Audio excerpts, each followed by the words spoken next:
Welcome to WLX News Now at 10. I'm Mackenzie Martin.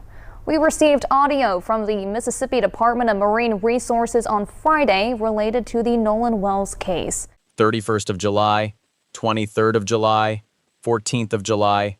Run those dates backwards and you have every charge that exists in the Nolan Wells case. 3 of them. All for threats.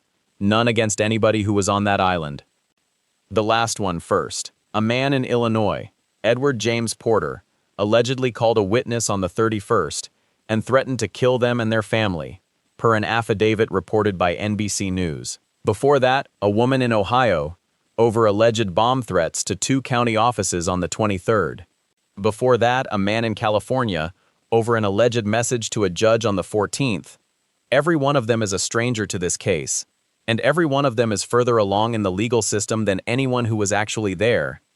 Nobody has been charged in Nolan Wells' death. Police have not named a suspect. 31st of July, 23rd of July, 14th of July. Nobody has been charged in Nolan Wells' death. Police have not named a suspect. So what does it take? What turns a message you type or a call you make into a federal crime? Because that is the real story here. Not just the threats themselves, but how the law decides which ones matter. The first thing you need to understand is that a threat has to be a true threat. That is a legal term. It means a statement that a reasonable person would interpret as a serious expression of intent to harm. Not a joke, not hyperbole, not a political rant. The FBI looks for a specific intent to communicate a threat, and the target has to believe it is real. The second thing, it has to cross state lines. That is what makes it federal. A call from Illinois to a witness in Mississippi, that is interstate communication. A Facebook message from California to a judge in Mississippi, same thing. The federal government gets jurisdiction the moment a threat travels across a state border. That is why the FBI is involved. That is why these are federal charges, not local ones. Now look at the dates again. The first charge came on the 14th of July, 10 days after Nolan disappeared. The alleged target? A Jackson County Chancery Court judge with ties to the investigation, according to CNN and PBS NewsHour. The accused? Joseph Alfredo Vasquez Dumarche of California, a stranger, someone who, per the Washington Post and CNN, appears to have no connection to Wells, his family, or the boating group. 9 days later, on the 23rd, Michelle Francine Edwards of Ohio was charged. Her alleged crime? Bomb threats placed at the George County Chancery Clerk's office and the Jackson County Sheriff's office, per CNN and PBS NewsHour. Think about that. 2 government buildings, someone on the other side of the country, allegedly threatening to blow them up. And then, the 31st, Edward James Porter, a phone call, a witness, a threat to kill them and their family, per the affidavit. That is the most recent charge. And it is the one that tells you how serious this has become. Because here is what is happening underneath all of this. The FBI is not just investigating threats against officials. According to Live Now from Fox, they are investigating threats against the people who were with Nolan Wells. In the hours before he vanished, the witnesses, the young men who were on that boat, and those friends, threats and abuse have followed them, per WWL, The Grio and ABC News. One of them has gone so far as to have his attorney send a cease and desist letter. That is a legal document. It says, in effect, stop making statements about my client, or face a lawsuit. So you have a case where the only charges brought so far are against people who had nothing to do with what happened on Horn Island. And the people who were actually there, the ones who might have answers, are the ones being threatened, the ones needing protection. That is the paradox at the heart of this entire case. And it only gets stranger when you start looking at the timeline of that afternoon. It was produced by search volunteers, not by any agency, and the group says as much. A 64-minute window, but the state's own position record, obtained by CBS News, has the vessel clear of the island near 4:30. 4 minutes after that window closed. The boat was already leaving, and Nolan was already gone. So who was on that boat, and what did they say happened? The sheriff says his office has interviewed more than 60 witnesses, and the FBI is assisting with digital evidence, because Horn Island is on federal land. But here is what nobody has been able to explain yet. Not the sheriff, not the FBI, not the family's own investigators. Munder, K. Minggu Pertama, sebelum ada satu tuduhan pun, sebelum ada satu nama pun yang dirilis. Inilah yang kita ketahui pada hari-hari itu, dan inilah yang tidak kita ketahui. 4 Juli, Hari Kemerdekaan, dan Nolan Wells, 18 tahun, ikut dalam perjalanan perahu ke Horn Island, Mississippi. Itu saja yang kita tahu.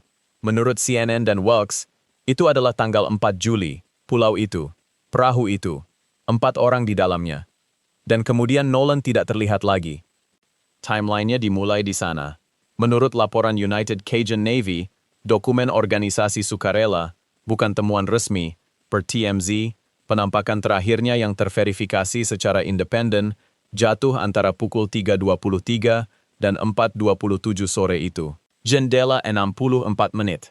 Tetapi data GPS dari Departemen Sumber Daya Kelautan Mississippi yang diperoleh CBS News menunjukkan perahu itu meninggalkan Horn Island sekitar pukul 4.31. 4 menit setelah jendela itu ditutup, perahu itu sudah pergi, dan Nolan sudah hilang. 2 hari kemudian, 6 Juli, tubuhnya ditemukan. Itu saja. Per CNN dan Wells Logs, tubuh Nolan Wells ditemukan pada tanggal 6 Juli. Tidak ada siapapun yang dituntut. Tidak ada tersangka yang disebutkan. Tidak ada. Dan disitulah minggu itu berubah menjadi sesuatu yang lain. Karena pengawasan dimulai. Menurut para pejabat Mississippi, yang dikutip Newsweek, publik diminta untuk tidak terburu-buru mengambil kesimpulan. Peringatan itu keluar awal. Media sosial sudah penuh dengan teori, dan para pejabat sudah meminta orang-orang untuk berhenti. Tapi mereka tidak berhenti. Sekarang perhatikan apa yang terjadi selanjutnya. Tanggal 14 Juli, tuduhan federal pertama. Joseph Alfredo Vasquez Dumarch, dari California. Menurut CNN dan PBS NewsHour, dia didakwa karena pesan Facebook yang mengancam yang dikirim ke seorang hakim pengadilan Chancery Jackson County, hakim yang terkait dengan investigasi Wells. Berhenti di situ. Pikirkan tentang apa artinya itu. Sebuah tuduhan federal atas sebuah pesan Facebook, bukan panggilan telepon, bukan kunjungan langsung.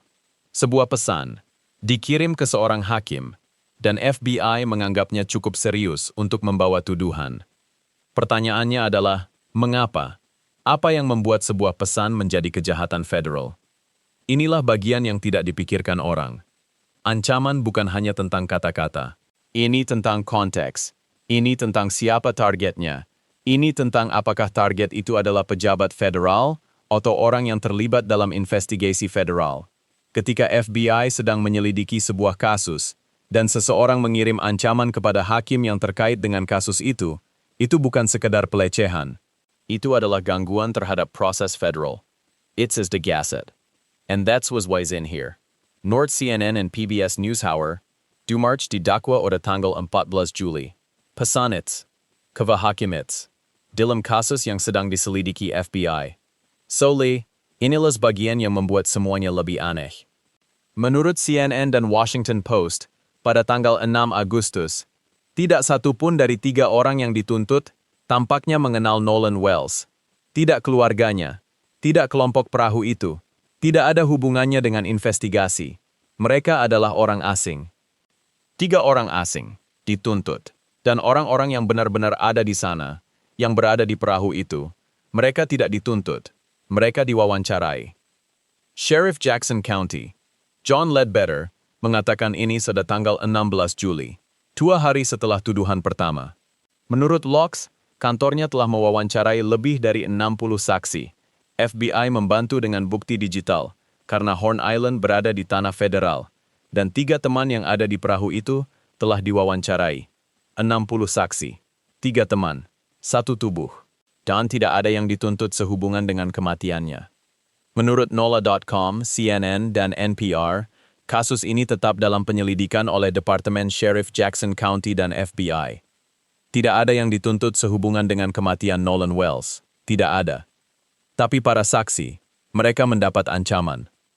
Menurut WWL, The Grio, dan ABC News, teman-teman yang ada di perjalanan itu telah melaporkan ancaman kematian dan pelecehan online. Salah satu teman, Pengacaranya telah mengirim surat berhenti dan berhenti. Dokumen hukum mengatakan, pada dasarnya, berhenti membuat pernyataan tentang klien saya. Dan FBI, menurut Live Now from Fox, mereka menyelidiki ancaman terhadap orang-orang yang bersama Nolan Wells dan terhadap pejabat yang menangani kasus itu. Jadi pada akhir minggu itu, inilah yang kita miliki. 1 tuduhan federal atas pesan Facebook, saksi-saksi yang dilindungi, dan 60 wawancara. Tidak ada tuduhan tentang kematian Nolan Wells. Lalu minggu kedua dimulai, dan itulah saat segalanya menjadi lebih rumit. Tapi untuk memahami minggu kedua, kita harus kembali ke satu momen, satu titik keputusan, satu stempel waktu. 4:31, SOR, 4 Juli. Menurut data GPS dari Mississippi Department of Marine Resources, diperoleh CBS News, perahu itu meninggalkan Horn Island pada pukul 4.3 CBS sore. Itu adalah stempel waktu resmi terakhir dalam catatan. Sekarang letakkan di sebelahnya. Penampakan terakhir yang terverifikasi secara independen. Menurut laporan United Cajun Navy, organisasi sukarelawan, bukan lembaga penegak hukum, dan bukan temuan resmi, Nolan Wells terakhir terlihat secara mandiri antara pukul 3.23 dan 4.27 sore. Hitung angkanya. Ni Force 23, Profil 23, perahu itu berangkat 68 menit kemudian. 2 and 427, hanja of 427.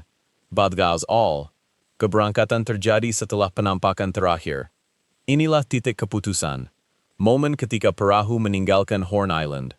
Segala sesuatu setelah itu adalah akibatnya. Bukan lagi perjalanan. Bukan lagi hari libur. Ini menjadi kasus. Ini menjadi penyelidikan. Dan akhirnya, ini menjadi tuduhan federal. Dan inilah makata federal ada di mana-mana dalam kasus ini. Horn Island bukan milik Mississippi. Itu tanah federal. Menurut Locks, Sheriff Ledbetter sendiri yang mengatakannya, FBI membantu dengan bukti digital karena alasan itu. Ketika FBI terlibat dalam sebuah penyelidikan, ancaman terhadap siapapun yang terkait dengan kasus itu, saksi, hakim, pejabat, menjadi masalah federal. Bukan sekedar pelecehan, bukan sekedar kata-kata kasar di internet. Itu gangguan terhadap proses federal. Itu tuduhan. Tapi inilah yang membuat angka-angka ini rumit. Laporan Cajun Navy bukan catatan resmi. Itu rekonstruksi dari organisasi sukarelawan. Jadi jendela 323 hingga 427, itu bukan temuan lembaga manapun. Itu bukan fakta yang disegel. Lalu apa catatan resminya? Data GPS dari Departemen Sumber Daya Kelautan Mississippi. Itu sumber resmi. Itu menunjukkan perahu berangkat pada 431. Dan catatan resmi lainnya datang dari sheriff. Menurut Locks, pada 16 Juli, kantor Ledbetter sudah mewawancarai lebih dari 60 saksi. FBI membantu dengan bukti digital. Alasannya, Horn Island berada di tanah federal. Dan 3 teman di perahu itu, mereka sudah diwawancarai. 60 saksi, 3 teman, 1 keberangkatan. Jadi Anda titik keputusan itu, momen ketika perahu meninggalkan pulau, apa yang kita ketahui? Kita tahu kapan. 4:31. Kita tahu siapa yang ada di dalamnya. 3 teman. Apa yang terjadi antara penampakan terakhir dan keberangkatan? Jendela itu tidak tertutup. Tidak ada yang mengisinya. Autopsi resmi negara selesai pada 31 Juli. Hasilnya tidak dipublikasikan. Menurut WLBT, hasilnya dibawa ke Dewan Juri. Autopsi independen yang dipesan keluarga, pair ABC News dan CNN, kembali dengan undetermined pending investigation, belum dapat ditentukan, menunggu penyelidikan. 2 dokumen, 2 jawaban yang sama-sama tidak lengkap. 1 disegel, 1 berkata, belum. Undetermined bukan berarti tidak ada yang terjadi. Bukan berarti tidak ada penyebab. Itu berarti para pemeriksa belum bisa menetapkannya. Belum. Dan kata belum itulah alasan kasus ini masih terbuka. Masih diselidiki, masih menunggu Dewan Juri. Dan di titik keputusan itu, 4:31 sore, 4 Juli, tidak ada yang bisa melihat ke depan. Tidak ada yang tahu bahwa 60 saksi akan diwawancarai. Tidak ada yang tahu bahwa 3 orang asing akan dituntut karena ancaman. Tidak ada yang tahu bahwa teman-teman di perahu itu, 3 orang yang sama yang diwawancarai, akan menerima ancaman kematian. Tapi itulah yang terjadi. Pada 6 Agustus, CNN dan Washington Post melaporkan sesuatu yang aneh. Ketiga orang yang dituntut itu tampaknya tidak mengenal Nolan Wells sama sekali.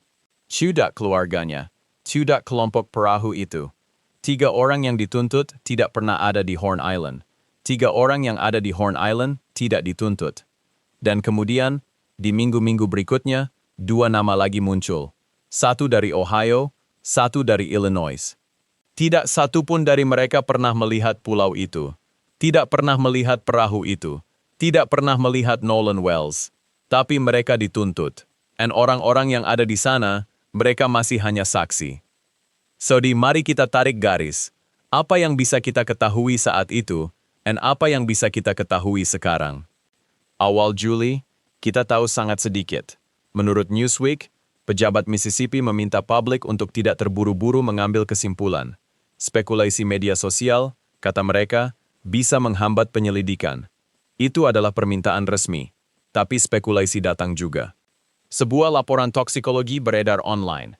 Komisaris Keamanan Publik Mississippi, Sean Tindell, menyebutnya palsu, per WLBT, pada akhir Juli. Dokumen yang tampak resmi itu tidak bisa dipercaya. Itu bukan temuan medis. Itu bukan laporan lab. Itu adalah sesuatu yang dibuat untuk terlihat seperti itu. Joy multiplies when shared with everyone around us, toss laporan palsu, and satu permintaan de bojar. Itu semua yang kita punya. Lalu sesuatu bergeser. Menurut WWL, The Grio and ABC News, teman-teman yang ikut dalam perjalanan itu mulai menerima ancaman kematian. Pelecehan online. Satu pengacara teman mengirim surat penghentian. Menurut Live Now dari Fox, FBI mulai menyelidiki ancaman terhadap orang-orang yang bersama Nolan di jam-jam terakhirnya dan terhadap pejabat yang menangani kasus ini. Jadi pada akhir Juli, ancaman itu nyata. Bukan rumor. Bukan speculation. Ancaman yang diselidiki FBI. Dan itu adalah bagian dari kasus ini yang tidak bisa diabaikan. Orang-orang yang ada di perahu itu, mereka bukan hanya saksi, mereka adalah target dari ancaman. Dan FBI mengambilnya dengan serius. Sekarang bandingkan dengan hari ini.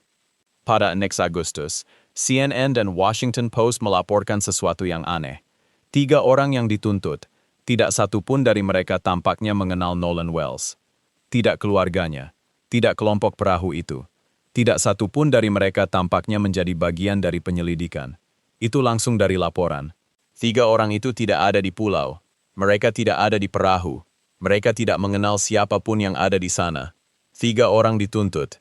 3 orang yang tidak pernah ada di sana. Dan orang-orang yang ada di sana, mereka masih saksi. Itu bukan kesalahan. Itu bukan kebetulan. Itu adalah hasil dari penyelidikan yang berjalan.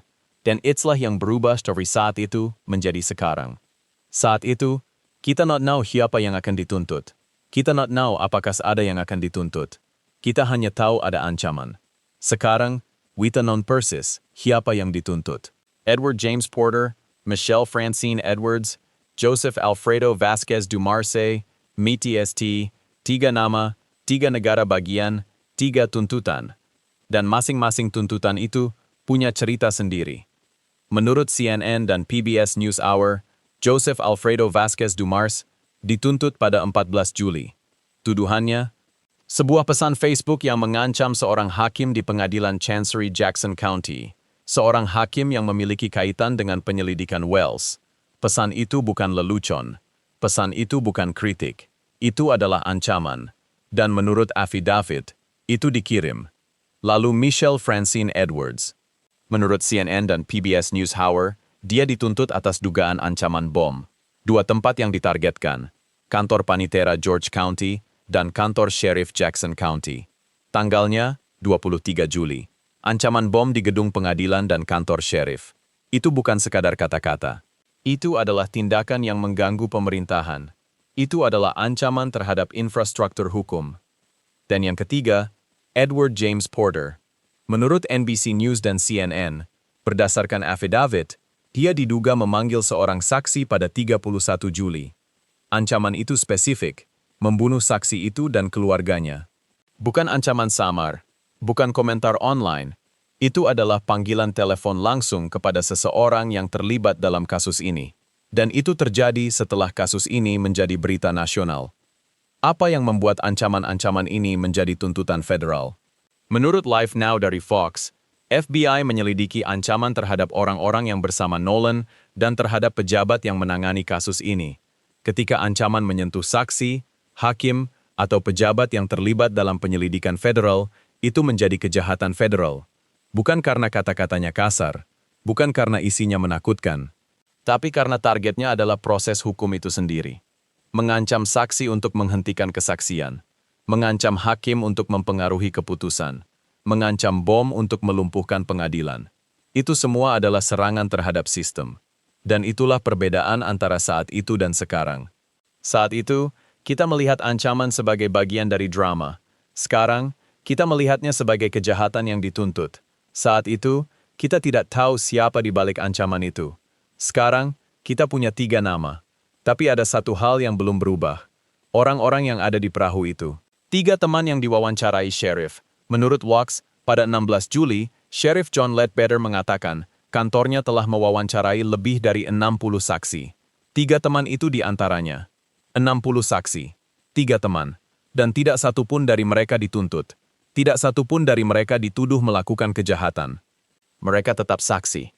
Bahkan setelah semua ancaman itu. Bahkan setelah semua tuntutan itu. Jadi disinilah kita. 3 tuntutan diajukan. Tidak satu pun terhadap orang yang ada di sana. Dan kasus Nolan Wells masih terbuka. Autopsi resmi selesai pada 31 Juli. Per WELTLBT. Tapi hasilnya tidak dipublikasikan. Itu diserahkan ke Dewan Juri. Autopsi independen keluarga, per ABC News dan CNN, mengembalikan undetermined pending investigation. Belum dapat ditentukan. Menunggu penyelidikan. Jadi apa yang berubah? Semua yang bisa berubah. Siapa yang dituntut? Apa yang diketahui? Tapi satu hal tetap sama. Tidak ada yang dituntut atas kematian Nolan Wells. Dan itulah yang akan kita bahas selanjutnya. Karena ada satu pertanyaan yang belum terjawab. Bukan siapa yang mengirim ancaman, tapi siapa yang ada di perahu itu. Dan apa yang terjadi di antara 3:23 dan 4:27 sore itu. Here's the narration for Beat 6 verse 24. So here's where the math lands. 3 people charged. Not one of them was on that boat. Not one of them knew Nolan Wells. According to CNN and the Washington Post, none of the 3 appears to know Wells, his family, or the boating group. They are strangers to this case, and the people who were actually there? Still witnesses. Sheriff John Ledbetter told Vox his office has interviewed more than 60 witnesses. The 3 friends on the boat were among them. 60 people, 3 friends. And the FBI is still investigating threats against those same young men. According to Live Now from Fox, the threats are aimed at the people who were with Nolan in the hours before he vanished, not at them as suspects, at them as targets. Think about what that means. The 3 friends have reported death threats and online harassment. One of them answered through a lawyer in writing, per WWL, The Grio, and ABC News. So the people who were there are being threatened, and the people making those threats are being charged. That is the full circle of this case. No one has been charged in connection with Nolan Wells' death. NOLA.com, CNN, and NPR all confirm that. The case remains under investigation by the Jackson County Sheriff's Department and the FBI. The official autopsy was completed by July 31st, per WELTLBT. Its results have not been made public. They are going to a grand jury. The independent autopsy commissioned by the family came back with a cause and manner of death of undetermined pending investigation, per ABC News and CNN. Undetermined, pending. That is not a conclusion. That is a question mark with a date on it. The state used Newsweek to ask people to stop settling this in public. Certainty online, they said, makes the remaining work harder. And they were right to warn, because the speculation has been relentless. It has produced threats. It has produced charges, and it has produced a fraudulent toxicology report. Mississippi Public Safety Commissioner Sean Tindell warned that a purported toxicology report circulating on social media is fraudulent, per WELTLBT. Fake, not real. Someone made it up. So where does that leave us? We have 3 strangers charged with threats. We have 60 witnesses interviewed. We have 1 official autopsy sealed. We have 1 independent autopsy saying undetermined. And we have a boat that left Horn Island at approximately 4:31 p.m., per GPS data from the Mississippi Department of Marine Resources. obtained by CBS News. That was the Sunday of July 4th. Nolan Wells was 18 years old. His body was recovered on July 6th. Between his last verified sighting and the recovery, there is a gap. The United Cajun Navy report places that last sighting between 3:23 and 4:27 that afternoon. 64 minutes. This is a volunteer's reconstruction. The organization states plainly that it is not official, but it is what we have. And the people who were on that boat know what happened in those minutes. They have been interviewed. They have given statements. They have not been charged. They have not been named as suspects. They are witnesses. And according to the sheriff, the case is still open. So here is what we are left with. 3 people charged for what they said. 0 people charged for what happened. The threats are being taken seriously. The death is still being investigated, and a mother is still waiting. Christine Wansley lost her son on July 4th. She commissioned an independent autopsy because she wanted answers. She got undetermined pending investigation. She is still waiting for the grand jury. She is still waiting for the official results. She is still waiting for someone to explain how her 18-year-old son vanished from a boat trip and was found dead 2 days later. The threats have been answered with charges. The death has not been answered with anything. The FBI is still investigating, the sheriff's office is still investigating, and the 3 friends who were on that boat are still witnesses. Not suspects, not charged, witnesses. That is where this case stands today. 3 strangers charged, 3 friends still waiting, 1 mother still waiting, and a 64-minute window that nobody has closed. The grand jury will see the autopsy results. The investigation continues. And notice what that means. The threats are already in the system, with names and dates and affidavits.